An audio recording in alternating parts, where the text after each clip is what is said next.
What's going on, everyone? Welcome into the Broncos Breakdown by Chat Sports. I'm your host, Matthew Peterson, and we got a mailbag video. Hope you all are enjoying your weekend, and I'm going to spend my weekend answering some of your questions that you guys asked on a community post, so let's dive into it. Elon with our first question. Which rookie do you think will make the greatest impact for the Broncos? He thinks it's going to be Montreal Washington from Sanford because of his returning skills. All right, that's a good, name to drop right there because that does add that special teams element with Washington. Let's go back and look at all the rookies because I don't get tired of looking at this. It's fun to look at the draft class. Bonitto and Dulcich would be the easy ones, right? The first two guys taken there. Mathis from corner, EU on that defensive tackle spot on the D-line. Turner Yell out of OU.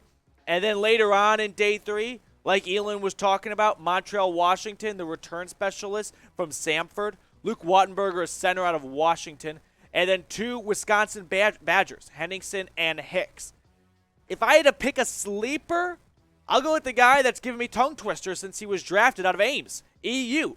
I just look at that defensive line and I think, is it at the top of its potential? DJ Jones was a nice signing. Draymond Jones should have a nice year this year. Ajim, he could be knocked off the starting lineup for EU. So I like that idea, especially for how productive he was for that long at Iowa State. If not, like Bonitto or Dulcich is kind of the easy ones. But I'm trying to go a little more off the beaten path there. So I'll go with Urazuki, the defensive tackle out of Iowa State. What do you guys think, though? Time for you to weigh in. Which rookie will have the biggest impact? Let me know who you think it is. You can go with Bonitto or Dulcich. That's fine. Although I think Dulcich, there's always so much firepower in this offense. Could tight end 2 really break out? Don't get me wrong. I'm going to take him in fantasy late in the draft. But Bonitto, not a starter. It'd be tough to say. There's really no starter of these no starting rookie this year. Joey has our next question. Appreciate it, my guy. Do you think the Broncos will trade someone in the offseason?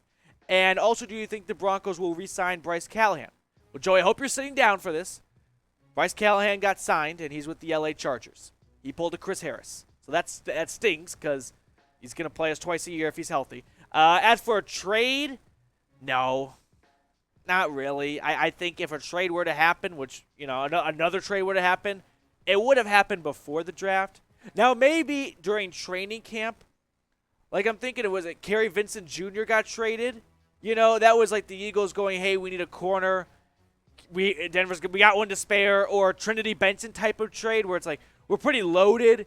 We've got a great guy who we're going to try and put on our practice squad, but he'll probably get taken if we do that. So let's get a 7th rounder, something out of him before he hits the waiver wire. That's the only way I see a trade happening, one of those deep depth spots. But I don't see like a Bradley Chubb or a KJ Hamler type of trade happening, a more notable name.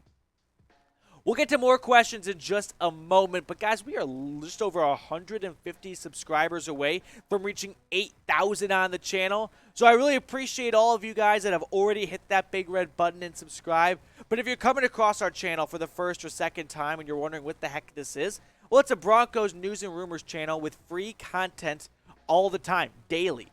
So subscribe today, that way you stay in the know on anything and everything related to your Denver Broncos. Michael Polt with our next question.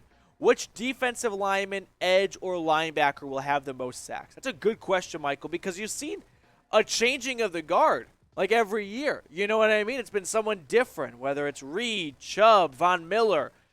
I will go with, I hope it's Bradley Chubb, but I think it'll probably end up being Randy Gregory. The reason why I hope it's Chubb is if Chubb leads the team in sacks, then he had a great year, which probably means he's going to come back and he's going to look more like that 2018 5th overall pick we've all been waiting to see, but has been clouded because of the injuries.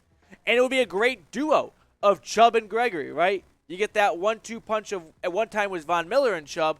Well, it won't quite be the same because no one's going to replace Von, but it'll be Chubb and Gregory. I think that would be a fun 1-2 punch, but I'll go with Chubb. But if I actually had to put my money down, I'll go with Gregory. Our next question comes in from Cyan Prince. Thanks for the support on the channel, Cyan. You ask, what was your favorite move that George Paton made in the 2022 NFL Draft? And before we see the schedule for this season, what are your predictions? Love your videos and the work you and your crew put together. Keep it up, man. Appreciate the kind words. Producer Sam and I surely appreciate that. As for my favorite move George Paton made, it actually wasn't a pick. It was a trade back. All right, remember when the Colts really wanted Nick Cross, the safety from Maryland, so badly they gave Denver a future third? I loved that move a lot because next year, the Broncos don't have the Rams' second or third round pick. Their picks belong to Seattle. So Denver doesn't have anything until round 3. So I love getting an extra day 2 pick, having 2 thirds. Maybe you can bundle that together and move up into round 2. But still, if you only had 1 pick in the first 2 days of the draft, which up until that trade was the schedule, yeah, I love that move a lot. As for my record prediction, I'll go 11-6. This is a very difficult AFC. You know what I mean? It got very, very strong. I mean, let's run through all the divisions really quickly. AFC West, all 4 teams are playoff contenders. 2 of those 4 teams made the playoffs last year. And the LA Chargers were 1 kneel away, basically, from going in it themselves. AFC South, Colts, Titans, legitimate playoff contenders. AFC East, Patriots, Bills, and Dolphins, legitimate playoff contenders. So far, 3 teams are not. 2 in the South and the Jets in the East. And then the AFC North, the Browns got Deshaun Watson. The Bengals went to the Super Bowl last year. The Steelers made the playoffs on a bad year. And the Ravens are going to get healthy. So 11-6 sounds about right to me, in my opinion. What do you think about that, though? Over, under, I put it at 10.5 wins. Could they get to 11 or are they going to get to 10? I hope it's one of those 2 numbers. Well, I hope it's like 12 or 13. But O for over, U for under. Sam, he's in the overs club. He's in the overs club. A good club to be in. So let's just ride with a good energy. Put some O's for overs in there as we move on to our last question, I think, in the mailbag. Binks Nagale, I hope I pronounced that right, Binks. I always see you commenting, so appreciate the support. Who will be the number 1 running back, Javonte Williams or Melvin Gordon this year? It's going to be It's going to be Williams. Now, if you go back to last season and you want to compare the stats, Gordon had the edge, but Javonte Williams had those, ooh, we love those moments. You know, did Gordon really have that after, what was it, the 80-yard touchdown run, week 1 against the Giants? It was only downhill from there, honestly. And it wasn't that it was bad, but, like, that was the peak. Williams looked awesome in the Chiefs game when Gordon was out. Williams showed tons of flashes. He just has to learn a little bit of patience and reading the holes because he breaks a lot of tackles because he tends to run into a lot of people. But pick an RB for me. I think it's Javonte Williams.